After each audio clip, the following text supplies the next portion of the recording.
All right. And I think we're live. Bum, bum, bum, bum.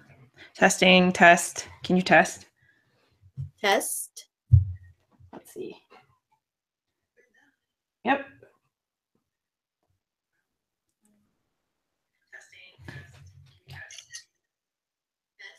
Perfect. Wait, look to the right again. Look to the right this way. Okay. Sorry, just had to get photo for Instagram. Oh, good. I love how we think the same on that. Hey, you know what? God, you know, we really need to look into something new that's not Google Hangouts, because I hate the, like, you know, switching video thing. Yeah. I hate it too. I should look into that. I don't know if you saw the one Sharespark. I'm sorry? Oh, we were talking about Instagram Live last time, remember? Oh yeah, we should do that. We should do that today. Okay. Like at the end. Let's try it. Hi, Ben. Okay, cool. Oh my God, look at this guy. Can I just show you? Do you see him? Oh, Ben. cute. Oh my God, so cute. I love how I've adopted dogs as part of this. It's like one of the perks. Okay, so really quick, there was one episode of Sharespark TV that Tom and I did where he was here and I was back in Long Beach, and I set up OBS, the open broadcasting software that I used to go on YouTube Live, so that it had both of our videos on the screen, but his audio wasn't that clear. But I feel like I can fix that. So do you use OBS? You haven't gone live yet, used it. Yeah. No. Okay. Well, we can try it out for next time. I'll write that down. Yeah. Cool. Oops, I don't have the chats up. Hold up.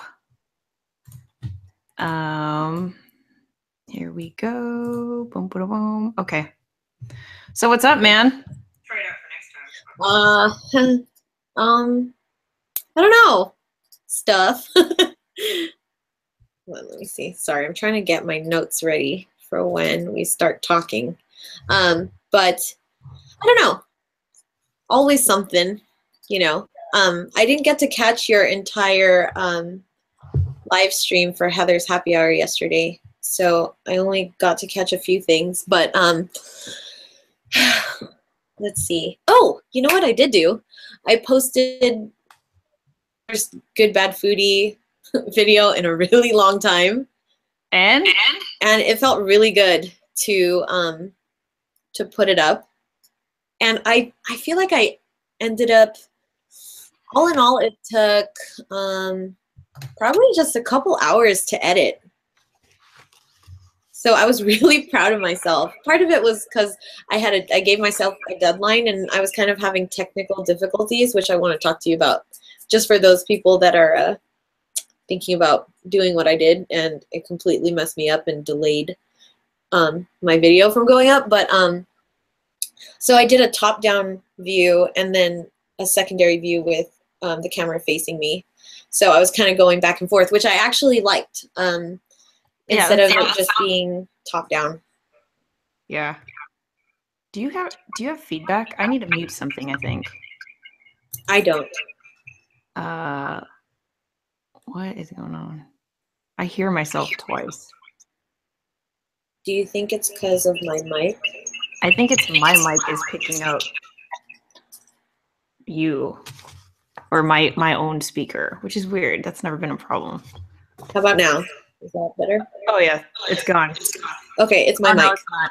Oh, okay. This is weird. Hello? Can you hear me? Yep. Okay, I just turned it down. That's weird. Anyway, really quick, the Bobby experience. Hi, Heather. Hello. Thanks for tuning in.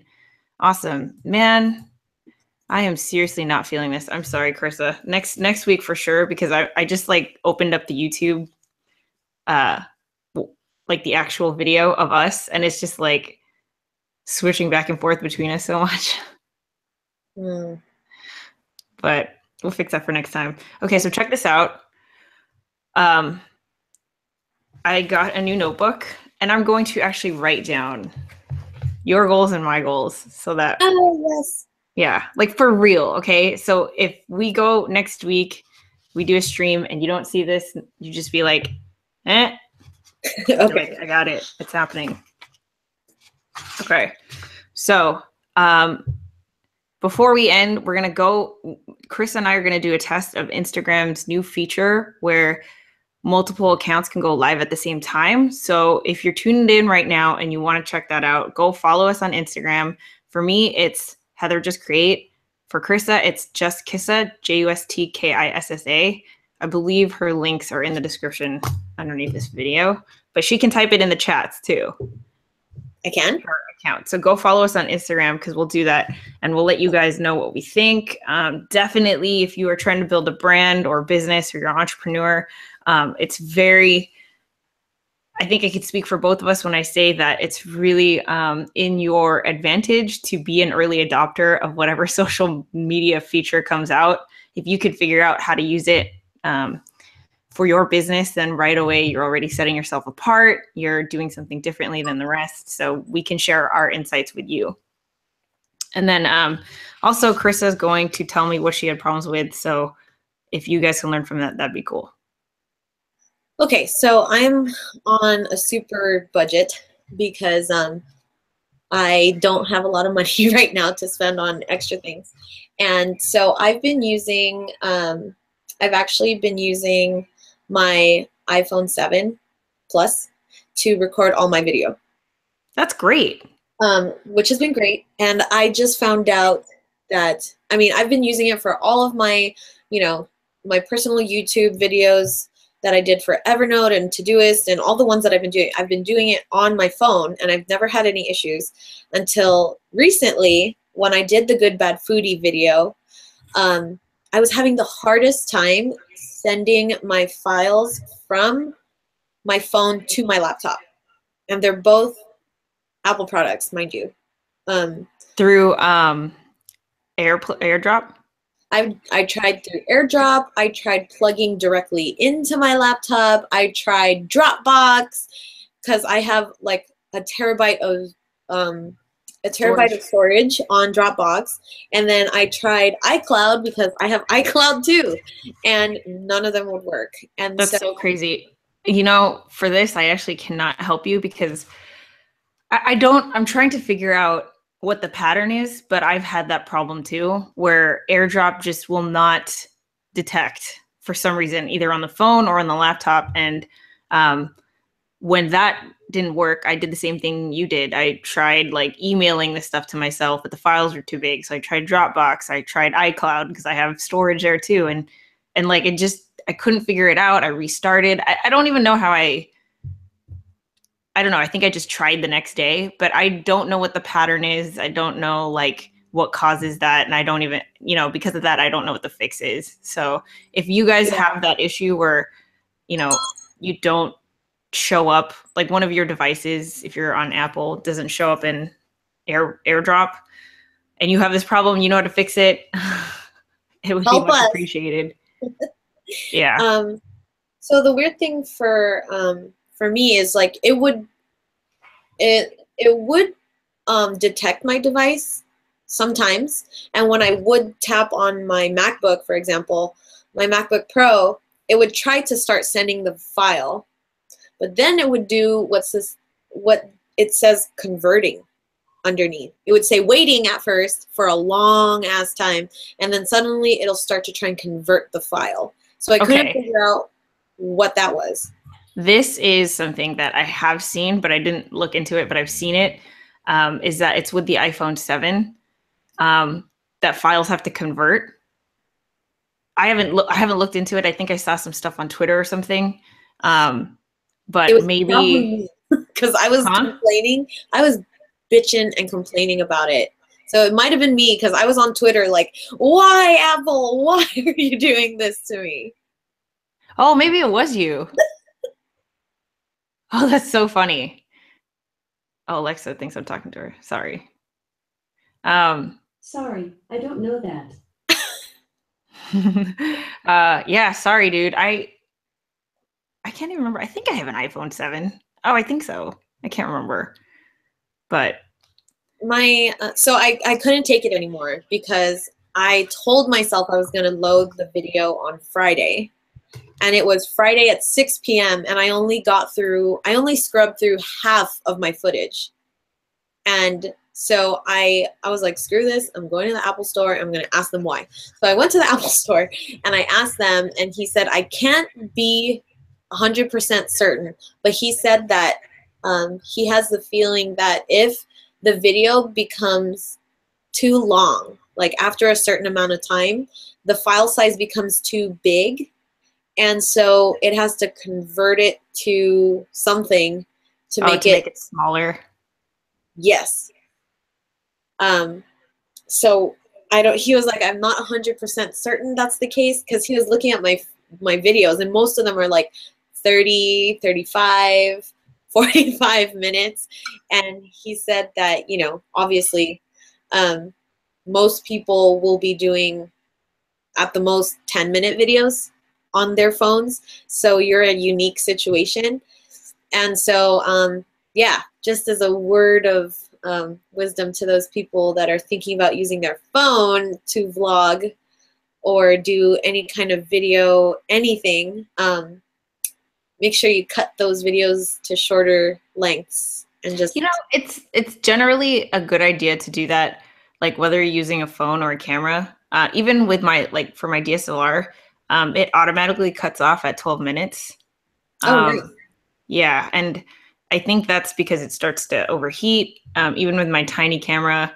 So, and like, I don't know, I think I've just learned this the hard way, but for me, it's better to have like multiple files instead of like the one file. And then if that's like effed up, then you lose the whole thing. True. Good point. I never thought about that. I guess Yeah, I never thought about it either until I started doing these food videos, because it's so hard to press, like I have to walk all the way around, yes. press record, and then walk all the way back, and then I have to stop. But that's a good point, because yeah, if I lose it, then I have to basically buy all my ingredients again and start all over. So what is this? Yeah, so I would just, you know, every 10 minutes or something. yeah. Yeah. But okay. So let's see. 11:9:17. All right. You want to start? Sure. I'm trying to recap what has happened in the last week. Yeah. But let's see. To be honest, not much. Oh, don't forget about Patchwork this Sunday. I'm going to be in Long Beach. Patchwork this Sunday. See, this is why we talk, because, okay, what time is it from? It's from, I think, 10 to 5 or 10 to 4, something like that.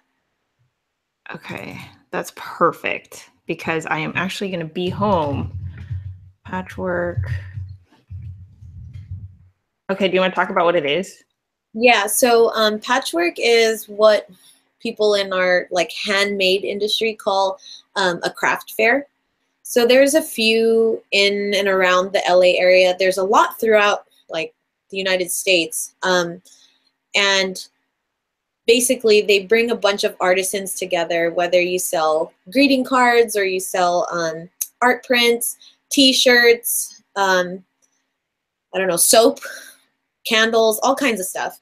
And so they'll kind of curate all these people that apply and then put us all together, and it's kind of like a bazaar or a swap meet type thing, but there's usually a theme with all these events. And patchwork happens to be like a handmade centered event. So all of us either design our own products or we make our own products at home or at our studio, whatever it is. And all of these people are like small businesses or other fellow entrepreneurs that are just trying to like gain some exposure and try and sell their products to people. Who is it by?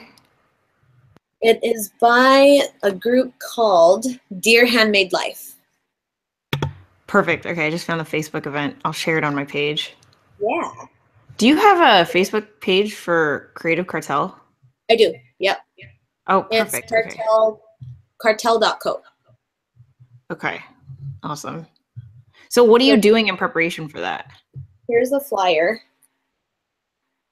It's a holiday themed event because it's kind of close to the holidays.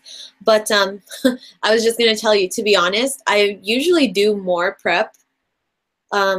By now it's on Sunday and I still haven't really done much except count inventory and just make sure I have enough of everything type of thing. But I think part of it is because I've done enough of these where my setup is just very straightforward. You saw the setup last time, and it works. So I don't really change it up unless I notice something that I can kind of improve on. And because since we've been talking, my goals for Creative Cartel are changing. So I'm going from a product-based focus to a like a blog-based focus, with the hope of creating product that is going to benefit my audience after. So product is going to be a secondary thought instead of the primary goal. So the goal of these craft shows now is to just try and kind of get rid of my inventory, because some of the products that I do have I'm going to keep, but maybe like one out of the 75 products that I have, or two, you know. So the goal is to just kind of purge these cards and these tote bags and all that stuff that I'm not going to be using, so that I can make room for newer inventory when I'm ready to do that. But I figure it's also a great opportunity to just meet people that that I haven't met before. Even if I always tell people, because they always ask me, oh, how are the craft shows? Do you get a lot of sales and all that stuff? And I mean, I do, which is great. But I don't always make my money back on the shows. However, you get very, very close to it. So once you kind of figure, okay, it cost me X amount, but I sold Y amount, then your investment is kind of minimal to gain that exposure, because you're basically getting paid to advertise instead of paying to advertise, which is really, really beneficial. And on top of that, you meet other small business people and other entrepreneurs, and that in itself, I think, is extremely valuable. I've met some great people because I was part of shows like Patchwork and Unique LA and all that stuff, and they've become friends of mine, not just like, oh, a fellow, you know, card maker or a fellow small business person. I actually like became friends with them. So it's just a great place to meet not just customers but fellow entrepreneurs. Yeah, that's how I felt. I think it's similar. We talked about this when you got back from that event in Vegas, but I think it's similar to when I went to VidCon, and it's like, you know, you can see other vloggers as competition, but like that's so not how it is. If anything, it's just like, it's just total collaboration.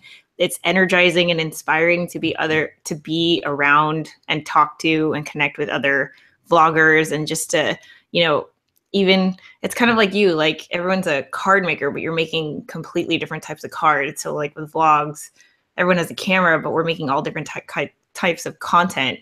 Right. Just to like hear the creative process and their struggles. It's just so like reinvigorating to be around that. So I'm sure it's worth it. Yeah, definitely. It's a great place to kind of just start, because, you know, everyone wants to start an online store. That's what everyone wants to do. Especially because your overhead is so much smaller than having a brick and mortar and yada yada. But when you think about it, when you're first starting out, you've got to invest in shows like this, because who else is going to buy from you except people you know, for the most part. And if you rely on websites like Etsy or whatever that have a great search engine, yes, you'll get foot traffic onto your site, but definitely not as much as you would get in a day at these events. So it is definitely worth it. to just, even if you're just thinking about doing it, start. But a lot of people actually do this full time. All they do is craft shows. How did you find out about this particular one? Well, a lot of people don't know this about me, but I am an avid researcher. I love going on Google and just searching the hell out of one thing. So when I first started, I just put what did I put? Outdoor events, Los Angeles. And then one of my friends happened to post something about this event called Unique LA. And I'm part of this event too. It's going to be in December. And I looked at his Facebook or something, and I was like, hey, this is cool. There's a bunch of vendors and they're all selling stuff. I should try and get my company into one of those events. And so I looked into it, and turns out there's a bunch of them.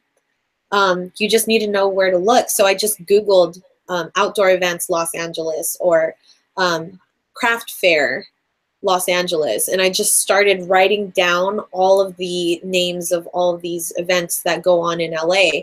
And I even went as far as San Francisco, and I just wrote all of them down and how many times they do it, and usually when they do it, and that type of thing. And then the moment you kind of get your feet wet, you'll start meeting these people that do regular shows. And then they'll say, oh, have you heard of this show? Have you heard of that show? We do this one. We do really well there. So on and so forth. And then you start just making a longer list of these events that you go to. But this is why it's also so important to, at least, if you're not going to go as a vendor to sell stuff, to just go to buy. Because then you can talk to these people and just say, how's the show for you? Are you selling any? How's the foot traffic?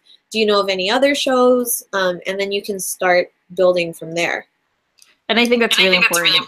How you see these craft shows as more than just an opportunity to sell. I think that's one of the things that I have learned from you as an entrepreneur and kind of as a mentor, is that I think a traditional person would just be like, oh, that's a marketing event. That's where I'm going to sell product. But as the entrepreneur who is in charge, who's wearing every hat under the company, you also have to see it as the networking opportunity, because you never know, you never know what possibility or potential or opportunity that someone can present to you, whether that's they're going to be a huge client, or they'll buy a lot of product from you, or they're willing to collaborate, or they know of another show, or blah, blah, blah. You just don't know. So I think it's important to, when you go to these events, that you have a primary goal, and then maybe sub goals of network with 5 other businesses or whatever. Yeah.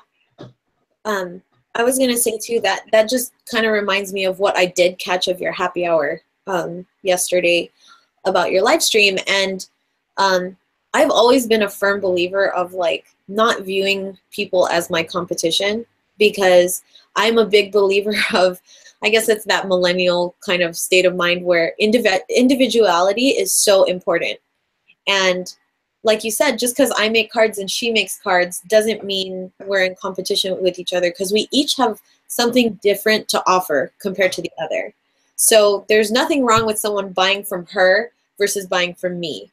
And there's nothing wrong with me buying a card from them because they thought of something really cool that I didn't think of, and supporting them, Whereas the natural attitude we have toward our competition is exactly what the word is, competition.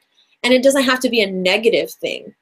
I've been lucky enough to, because I'm going to be honest, when I used to work in the wedding planning industry, it was cutthroat.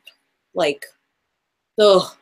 And I was 19 years old compared to older women that were more experienced, that were very intimidating.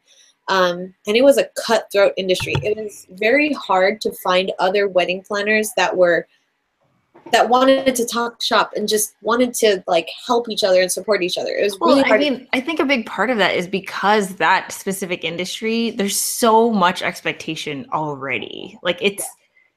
It's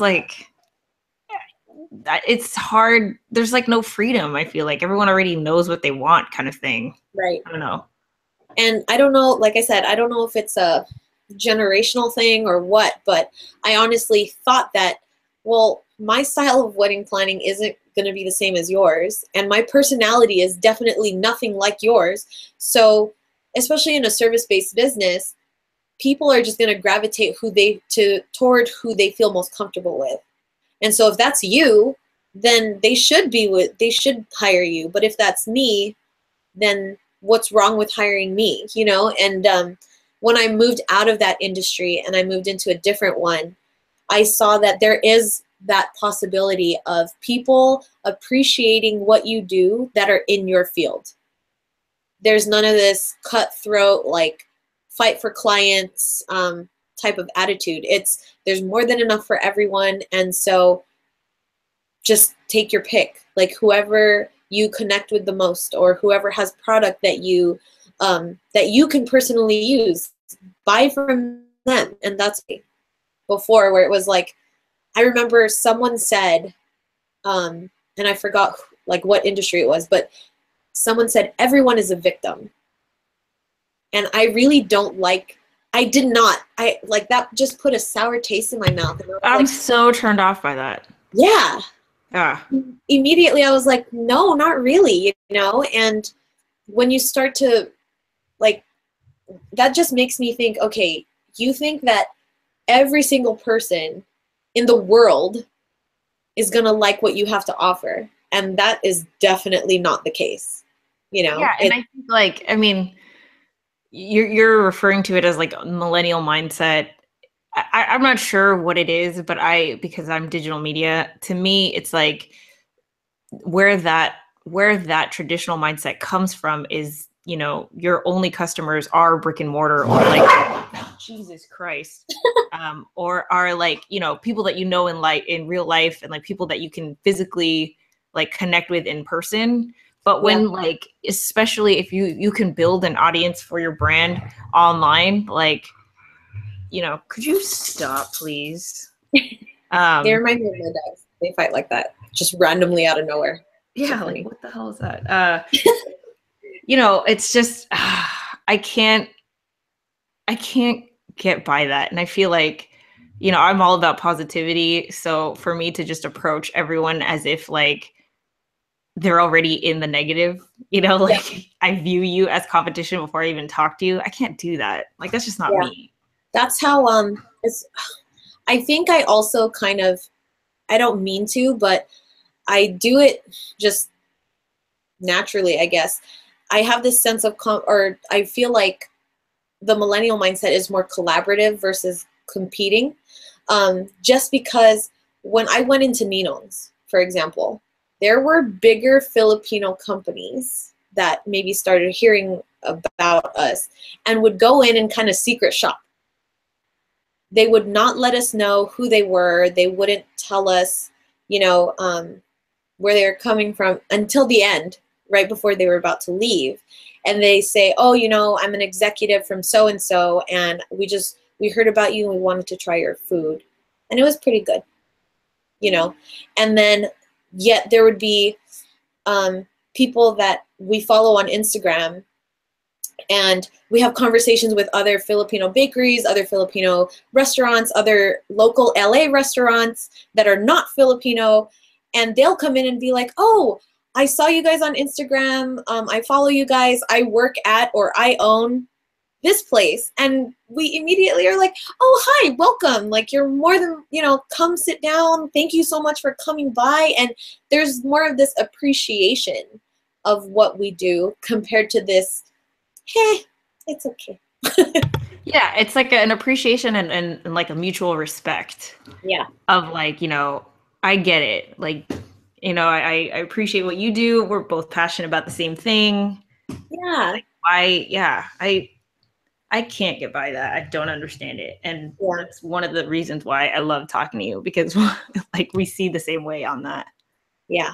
And sorry, that was a tangent off of what I was going to say when I was watching your happy hour, where like that's exactly the thought that was running through my head. You know, when I was watching, I said, well, it's really interesting to me how, like, as an entrepreneur and as you kind of grow and you shift, you know, you start to realize, okay, there are people out there that are going to look at things a certain way, and then there are other people that are going to see the complete opposite, you know?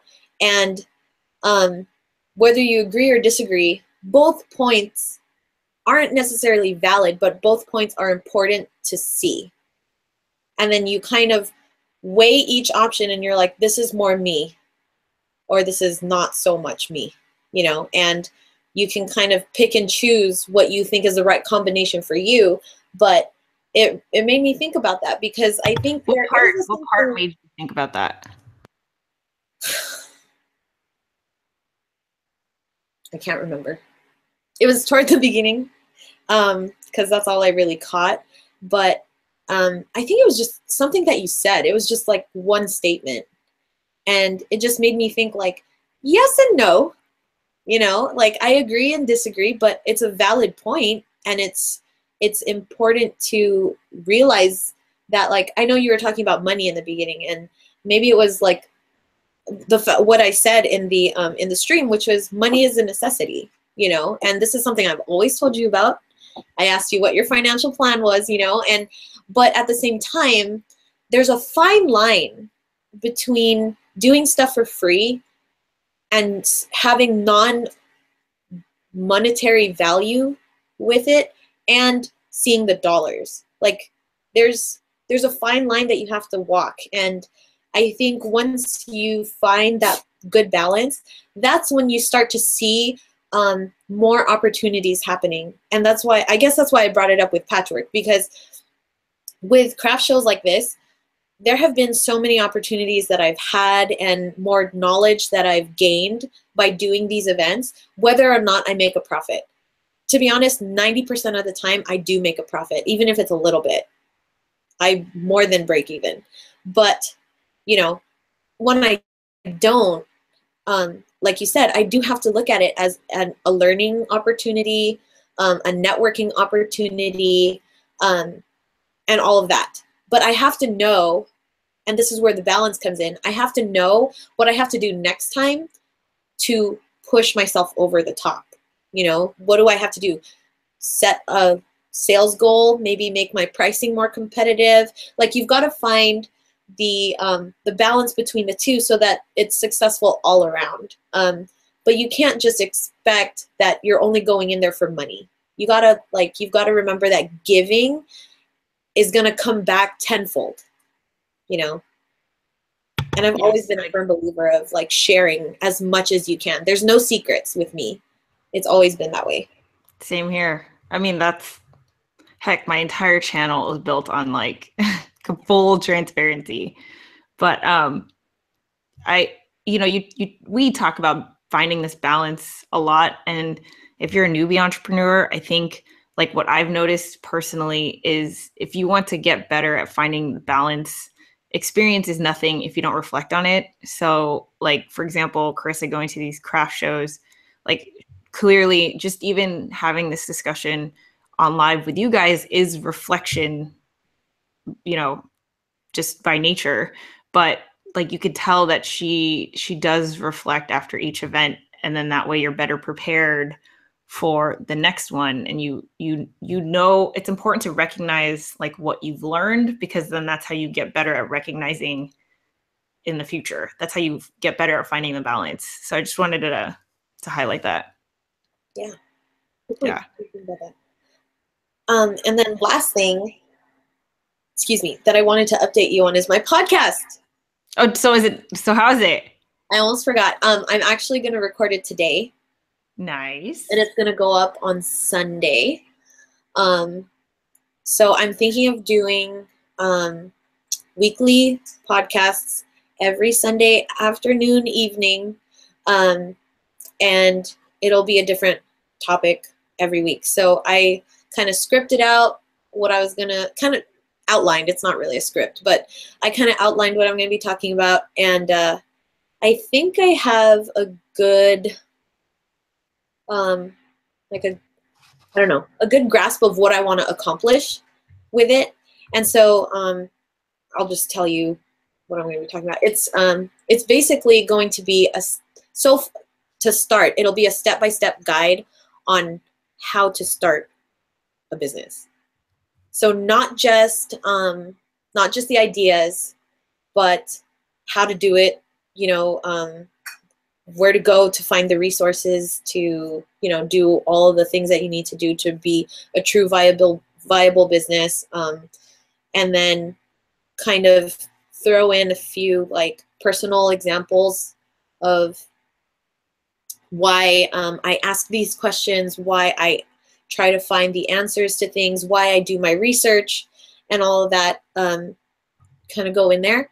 And then I'm thinking of also doing like short anchor casts here and there of just things that I picked up, that I learned, that aren't not necessarily related to the actual podcast, but I just feel like needs to be put out there. So it'll be kind of like a weekly podcast that has like a true direction, and it's like it's almost like a series. And then the short ones will be kind of like a random thoughts podcast, but it'll all be ingrained together. Yeah. And it's all on Anchor. It will all be on Anchor. I signed up for the, like, to be able to sync my Anchor onto Google Play and Apple Music and stuff, so it's on there too. Yeah. So what is it called? I'm excited. I just called it the Entrepreneur Life Podcast. I love it, dude. I'm so excited for you. Yeah, I'm excited about it. I don't know why, but I just feel like this is going to be a really good way for me to share all the things that I've been wanting to. And it's another form of media that I can put on my blog. And I just think, yeah, I've just got so much information to share that just talking about it, I think, will be so easy for me to do. Yay. So go check it out, guys. It's The Entrepreneur Life on Google Play or iTunes or Anchor, which is an app. I'm super excited about this because seriously, like, I mean, I tell you this all the time. I had no idea what to do, where to go. Google was not even helpful. So to have you, who I obviously confide in and trust, and who I personally went to, creating this outline is just going to be like, I wish I had this day one. I mean, I had you, so that's better. But like, I could see so many other entrepreneurs or, you know, newbie entrepreneurs finding a lot of value in it. So definitely go subscribe, guys, and check it out. Yeah, I'm so excited. I don't know if it's just been a thing in this past year or past 2 years. No, I'd say like 2 or 3 years now. I think there have been at least 20 people a year that try to call me and pick my brain. That's always the term that everybody uses. Like, everyone wants to pick my brain. And I always say the same thing. Like, the first time we talk, because we'll usually meet up like 2 times. And 2 or 3 times. And the first time, I always ask the same 3 questions. So that'll kind of be my episode 1. And I'm just kind of using it as like, or what I'm doing to plan my episodes is I just kind of think back on those meetings and just, I try to answer the most common questions that I get whenever people want to meet up. I can give you a list of the questions that I had. Yeah. If that'll help you. That would be really, really helpful. Okay. I will write that down in my notebook. Yeah. So, yeah, this week's podcast that goes up on Sunday is basically about your idea. And it's kind of what I said in your happy hour last night. Is it a viable business, or is it just going to be a hobby? How do you know? That was so good. That was like, boo, air horn, tweet that. And then, you know, marketing strategy and your niche market, answering those tough questions, and the importance of a business plan. So those are the three main topics that I'm going to be talking about in episode 1. It's going to be kind of like hefty for the first episode, but hey, why not? I love it. I'm excited for it. Cool. Awesome. Anything else?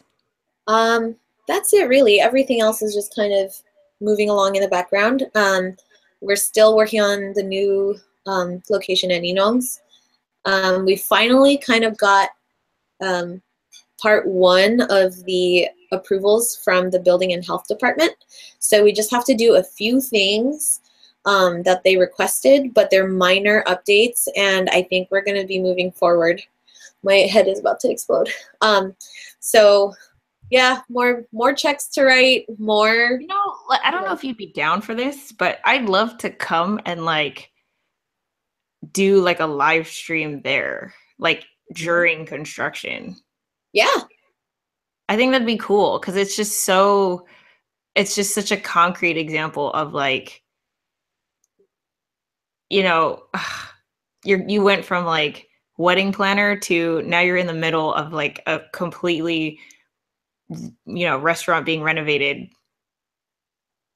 Like how, you know, like. And I was a graphic design major in college. Yeah, and I think that's such a, I don't know, I love that. I love how you just ended up where you were supposed to be, but it's never, I think both of us can say this, like we've never really known what the plan was. I mean, obviously there's like planning and strategy, but like, at least for me, I've never known what I was doing or like, you know, in 5 years, this is where I'm going to be. Right. It's a lot of like adaptation and just like following your passion. And then, you know, something happens and you end up going that way and stuff. So I don't know. I think that's so cool. But I do have January 7th as your grand opening. Yeah. Which so I can't remember if I'm going to be here.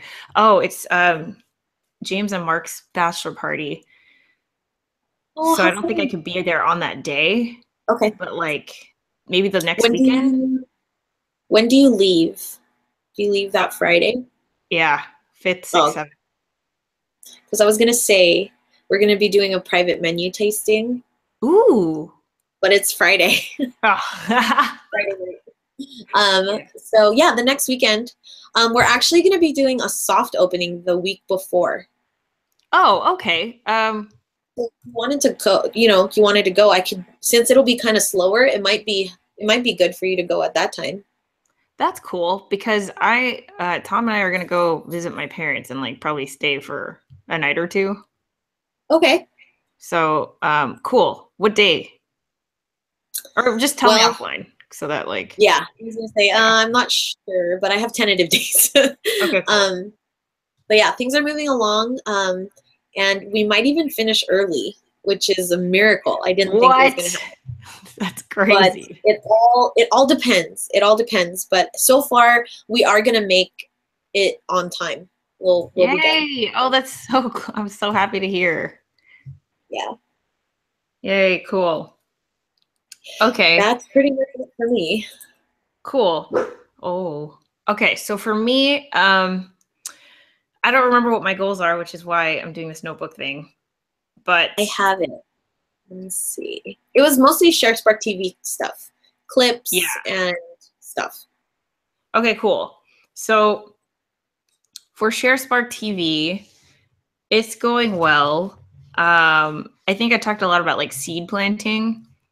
But then like as I was preparing for this live stream, since it's like accountability, I really wanted to like set a goal, like an actual measurable numerical goal, try to hit it and then evaluate. Okay. So this is what I'm going to do. Right now, the Sharespark Media Facebook page has 313 followers. I'm going to shoot that to 400 by next week. Yeah. Because like I can tell you what I plan to do. I could tell you about all the content that I've been like, you know, preparing and Instagram and YouTube and Anchor and all and newsletters and all of this. But really it's like, I don't know. It's not like I'm just kind of telling you my to-do list, and I don't think that's helpful. So that's why, because I haven't done this yet. I haven't like actually marketed it, and I've been talking about this since like freaking August. Yeah. So that's what I want to do as we go into the next week. And then with that announcement, I plan to have a lot more followers and subscribers on the Facebook page. You know, it would be great if followers and subscribers went up across all platforms that we're on, but because we stream to Facebook Live, that's the one I really care about. So shooting for 400, we'll see. Okay. So how do you plan to do that? So like, you know, we're going to stream per usual, but that, you know, with our streaming and the way that we've been doing it, we get between like, I don't know, like 5 followers a week just by doing that. Okay. So the thing that I'm really counting on is sending invitations and messages, like personally reaching out to people about like, here's the new show. I'm not sure if you saw it. You can follow us on Facebook. I think that's a really good idea. Yeah. And that's everything from like a newsletter to, you know, I have a whole list of potential people that would, you know, I don't know, I feel like this would be in line with their interests that I haven't reached out to yet, just because I haven't felt ready. But now I feel like there's nothing else to wait for. So sending out emails, making some phone calls, and then, you know, drip releasing all of the content that I've been preparing. Nice. So yeah. So 313, let's see. Facebook 300 follows goal for Sharespark is 313 to 400. So if you're watching this and you haven't followed the Sharespark Media page on Facebook yet, go ahead and go to facebook.com/Sharespark Media and like the page. Yay. So cool. Yeah, that's it.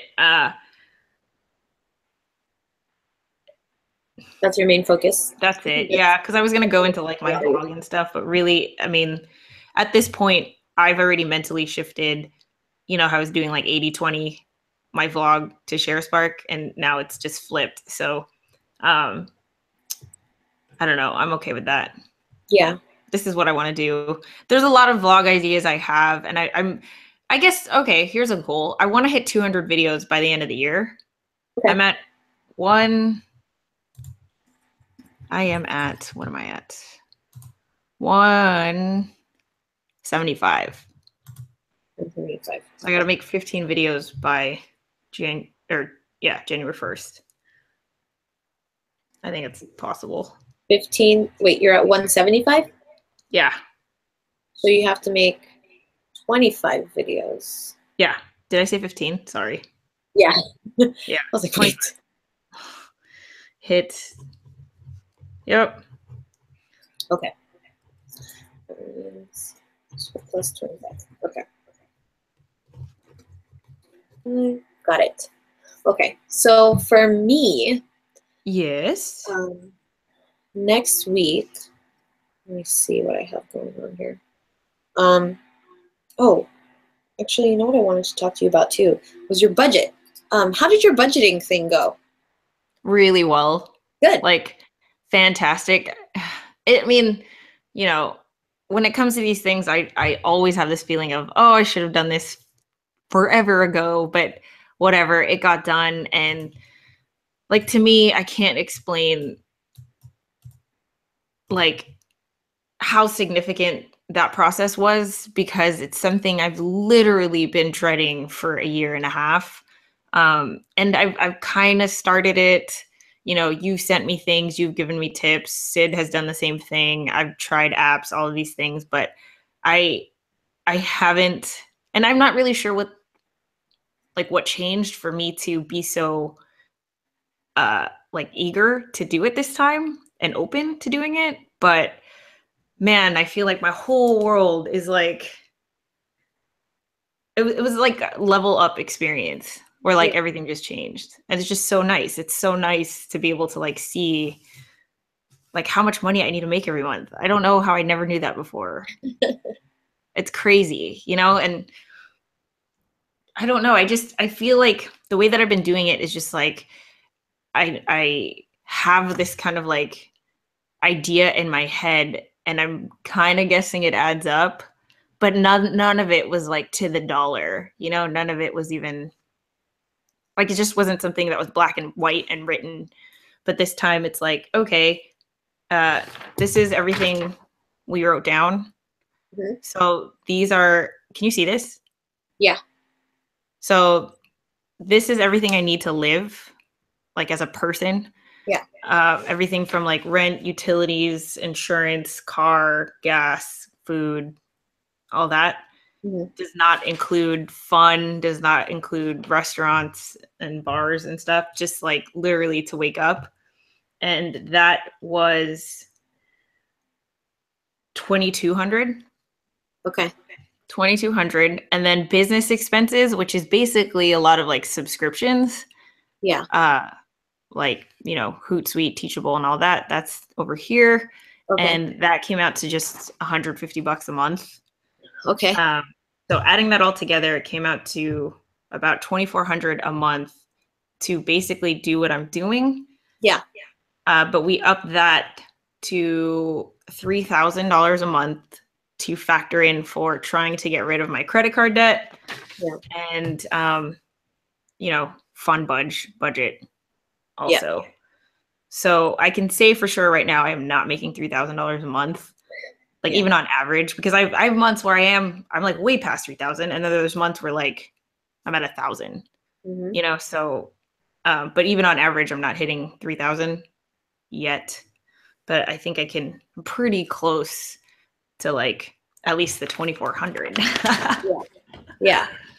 But I don't know. It's like, you know, because I'm starting this business coaching with Sid, just about like reframing my mentality on money. And this whole story is something I haven't brought up on my vlog yet, but I know you know what I'm talking about, where I've had some significant events that have happened in my life that have like really determined why I have this outlook on money and why I hate it, why I try not to think about it. I don't even try, I just don't, you know, and you know what I'm talking about. But I told Sid that, and so we're like working together on making it so that I'm not so adverse towards money. Yeah.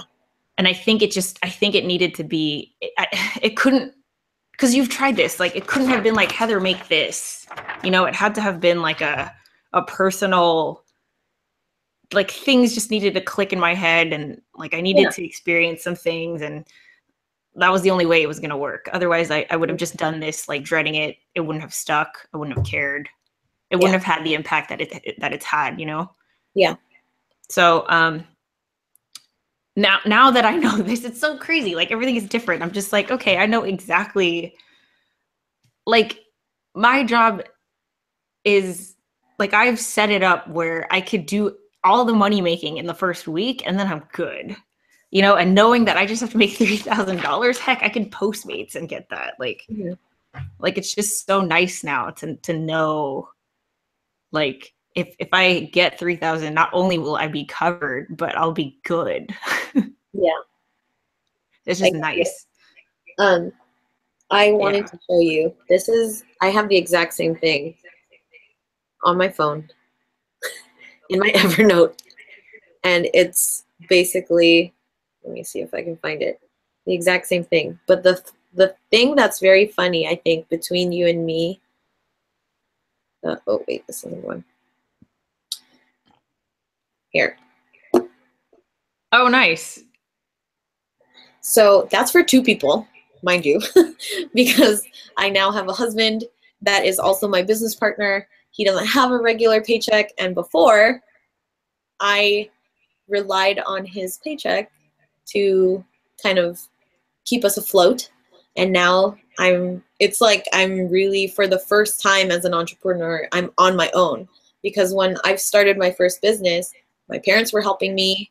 They were kind of investing, but I made money off of my first client. Like after I made the decision that I was going to be a wedding planner, I got my first client in like a month. So no problem.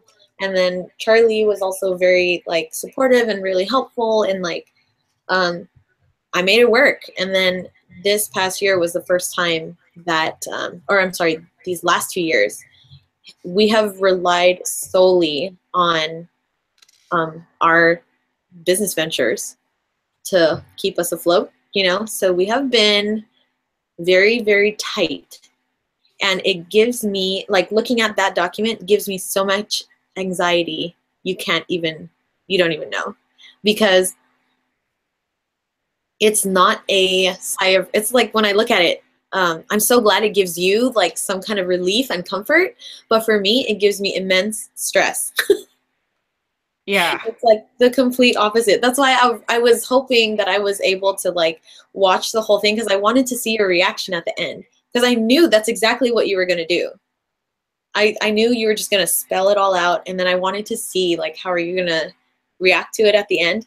But I'm glad that it's so different from mine, because mine is just like, I need to come up with that much every month. You're kidding. I know, but so that's what Tom and I were talking about yesterday, because I haven't, like, this is like step one in a whole, I don't know, 10-step process, because I haven't even, I need to factor in income and stuff like that. But like you and Tom have like a lot more transactions that happen. Like you guys have houses right there, right? That alone is a whole different like dimension of anxiety that I can't even begin to understand. My shit is simple, yo, like this is it. So like, and because I was just flying blind, like that's why I feel like this gives me like relief and direction, like you said. But I cannot imagine, like, I don't even think it's possible. I think that's how people dig themselves into a grave, is if you don't have this and you do have a family and a house and like, you know, a freaking restaurant, and you don't have something like this, like you're gonna fail. It's gonna hit the fan at some point if you're not like this. Right. Yeah. And that's a huge reason why, like, I wanted to do this, because I feel like I'm at this turning point personally and professionally, especially like personally, because Tom and I are so like, I don't know, serious.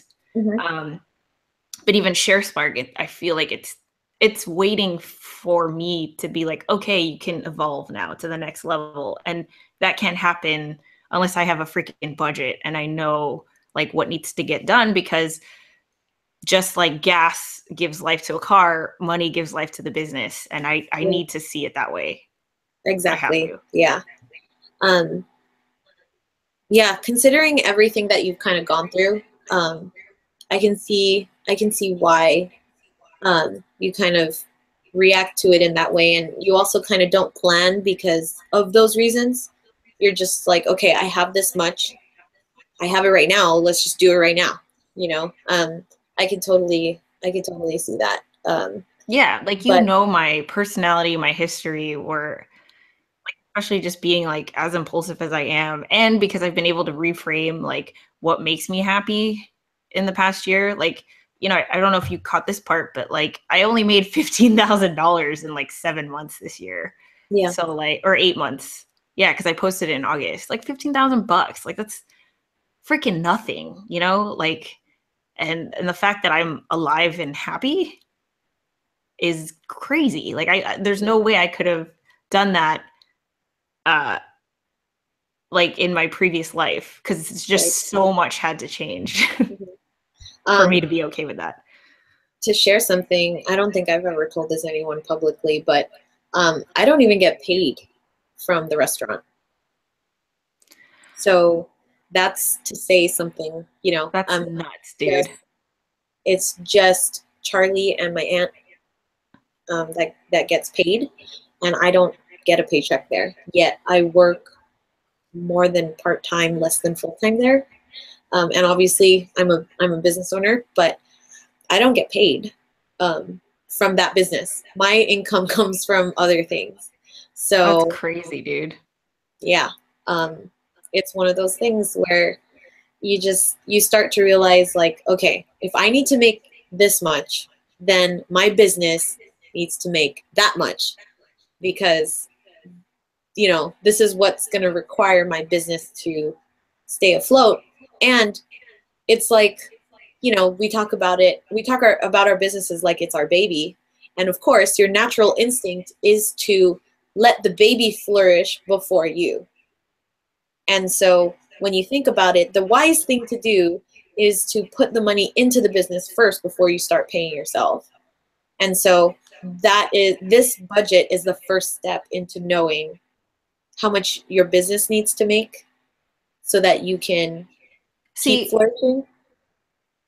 Right there. Like that right there. I don't even think I've had that thought until right now, even though it's probably very obvious and like you'll get there. I'm sure Sid. I don't know how I never thought about it before, but like for you to say like your business needs to make this amount for you to make this amount, I have never seen it separated. To me, it's one and the same. It's just it's just me and Sharespark were one and the same. There isn't like if I make money, then yeah, actually it's been backwards, because the way that I see it is I make money and I give that money back to the business. But it cannot be that way. There's no way I can go forward with it being that way. Exactly. It has to be the other way around. See, and this is what I'm talking about. Hobby versus viable business. A hobby is something you put your personal money into because you enjoy it and you do it. The business, a viable business, will eventually pay for it. And that's the mentality that people need to start realizing, because that's backwards. Like it's so, like I said, I have no regrets. I'm learning and obviously I've gotten this far, but like, oh my God, I'm just so, that's such a huge thing. I need to make a video on that because it's huge. Oh my God, I'm going to. Okay, so wait, what was it? It's like flipping, I don't know, what do I call that? You said you have to flip your mindset, you paying for the business instead of the business paying for you, or something like that. Yeah, so the business has to make this much in order for me to make this much. Mm-hmm. Oh my God.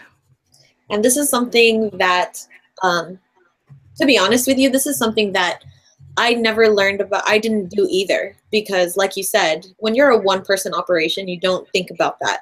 You always just kind of think, okay, if the business needs money, I'm going to put my own personal money into it to take a next step. So new equipment or inventory or whatever, like you'll put it on credit, you'll take it from your personal bank account, whatever it is, it's you putting in the money. And yes, that's a necessity, because money is a necessary evil. I think money is evil, but it's necessary in our world. So, that's the normal mindset. However, when you think about like the basics of what differentiates a hobby from a business, that's the difference. If you don't make money eventually, then there's no reason to keep going. Then you just do it as a hobby. Why not? Well, yeah, then it's not a business. And that's what I've been struggling with. Like even, wow, I'm still trying to wrap my head around how like crazy this is, because I even remember thinking like, because you like, okay, let's go back a year, right? When we first started doing this accountability meeting, like I remember how you were so to the dollar about everything, and like business this, money this, income, like profit and loss. Like it was just so not money driven, but money was definitely like a priority. Whereas for me, I just was so new to everything that I was like, dude, I'm making videos that I'm passionate about, and that's building me an audience, which I truly believe will make me money eventually. And that's true, but it's also not an actual plan. Like I never know when that cash is going to come in, and it's not guaranteed. It's not, you know, that like I don't like having that mentality. I can't say, oh yeah, based off that, you're going to make $3,000 every month. No. And like, oh my gosh. Yeah. And it's crazy. Like it's taken me a year, but I get it. Yes, and that's the most important part. It makes sense to you, you know? Yeah. Because I remember one of the first things I asked you when you said, "Oh, I have this idea of Sharespark Media. I want to do this." I was like, "Okay, well, what's your business plan? Like, how do you plan to make money?" And you're like, "Well," and I'm like, "All right, that's cool, but I think it's a great idea." You know what I mean? And yeah, the fact that now you're here and you've come full circle after that point. That was what, 2 years ago, you know, you finally come to this place. Oh shit, you're right. It is 2 years ago. I'm an idiot. Wow. I totally thought it was a year ago. Yeah. Well, we started the accountability meetings year-ish later. But you know, Yeah. I'm glad that finally there's something in your head that goes, okay, yes, I'm not all about money, and that's not the goal, but you need to know where you stand. You know what I mean? So if, like you said, $15,000 was your number in the first 7 months this year, that's how much your business made. How much are you going to take out of it? Not, Heather made this. How much am I going to put it into Sharespark Media? Yeah. And that's other way around. Yeah. Wow. I'm so like, the world's still shifting. I'm like, whoa, right now. Wow. But I learned this at Nino's, you know, because I can't talk about it. I wish I could talk about it more like openly, but you know, when you first start a business, let's just say it's hard, you know, and I can say safely that like when I first started there, I think I cried every day for 6 months. Yeah, you told me that. And it was because of money. It was because I knew we weren't making enough to pay me or anybody for that matter. You know, there wasn't enough coming in, and you're just thinking, well, damn, now what? You know, and then when you start realizing that, that's when I said, okay, guys, things got to change around here. I am going to penny pinch every single dollar. So I need to know how much this costs. I'm going to do a cost analysis of all of our food. I'm going to make sure that we're not losing money on anything. And I'm going to just try and save as much as I can so that we can start making up for it in other places, you know? And when I did that and I didn't even create a budget, but I was just like, okay, I need to know how much things are here. I can't just throw a number out there. I've got to do my due diligence. I've got to do my research, and I've got to figure it out. And I have to do what's realistic. You know, I can't just say, oh, I'm expecting 1,000 people to walk into the store every day. And so because of that, I'm going to price my stuff at this price. You can't do that. You know, you can't say, oh, I'm going to take 10 clients a day, you know, or 10 clients a month, because you don't know if that's going to happen. You know, all you can say is, okay, if I need to make X amount per year, and realistically, based on my year in business this year, like use 2017 as your benchmark and say you made 15,000 this year, because that's the number you shared. You're going to incrementally increase that by 10%, 20%. 30%, however much you think is possible in your next year. Or if you want to do it by month, you can do it by month too. But see, and that stuff I would not have been able, I couldn't do until now. Right. And see, that's why you need data though. You can't, like when you start, it's fine to take the first year to kind of figure it out because you have no idea. I have no idea, exactly. You're not sure. And then you start to realize, but because before my mom would say, oh, we need this much per day. to basically run the business, right? So I was like, all right, let's set sales goals then, you know? And even though I'm a food establishment, not all food establishments have a sales goal. But I was just like, we're going to do that. So I just set it and I was like, I don't know if we're going to hit the goal or not.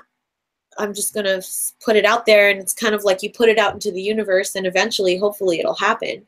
But once you kind of throw the number out there, then like if you don't hit it, you can say, oh, okay, I was over by this much. I thought I was going to make more, but I didn't. Okay, let's try it again next year. Or is it even viable next year? Is it possible? But now you have data and you can use that to set goals for the following year. Exactly. Because I remember, like, I actually found it. I found the freaking from our live stream from last year where I was like talking about the numbers I wanted to hit. Yeah. Oh, yeah. It's so funny. Like, I just had no idea. Where was it?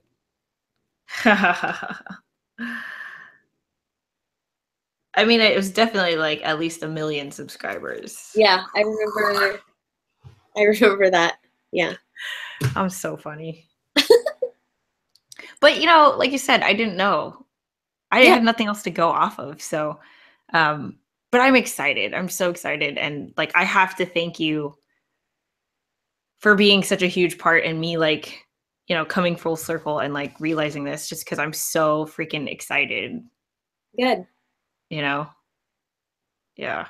That's a good thing. And I feel like that this'll really, I think this'll make our show even, like, it'll change things, because now I can tell you about like the numbers. Yeah. Like, we can talk actual like profit and loss. Yeah. If you need help on how to do that or keep track of it, let me know. I have templates that I can share with you that you can use. And I think I've shared one with you before, but that one was like really overwhelming. I have a more basic. Yeah. Oh, are you kidding? I saw that and I was like, and this is why I'm not doing it, because like, but, okay, I have to go to the bathroom. So okay. I'm going to end this, but can we do 1 o'clock from now on, or do you want to do 1:30 from now on? 1:30. Yeah. Okay. 1:30 next week. Actually, let me just check the calendar. Yes. The 14th. Yeah. Right? Yeah. 14th? Right? Or yeah. Oh, wait. I'm sorry. I'm in December. Here we go. 16th. 16th. Yeah. Okay, cool. Awesome. Okay, so with that said, if you guys are still tuned in or you're watching the replay, give this video a thumbs up. Carissa, thank you so much as usual. Let us know what you think in the comments if you have any questions. Don't forget to check out Carissa's podcast on iTunes, Google Play, or Anchor. It is The Entrepreneur Life. And go follow the Sharespark Media Facebook page if you haven't already, facebook.com/Sharespark Media. We will stream again next week, Thursday, November 16th at 1:30 p.m. Pacific Standard Time. We'll catch you guys there. Bye.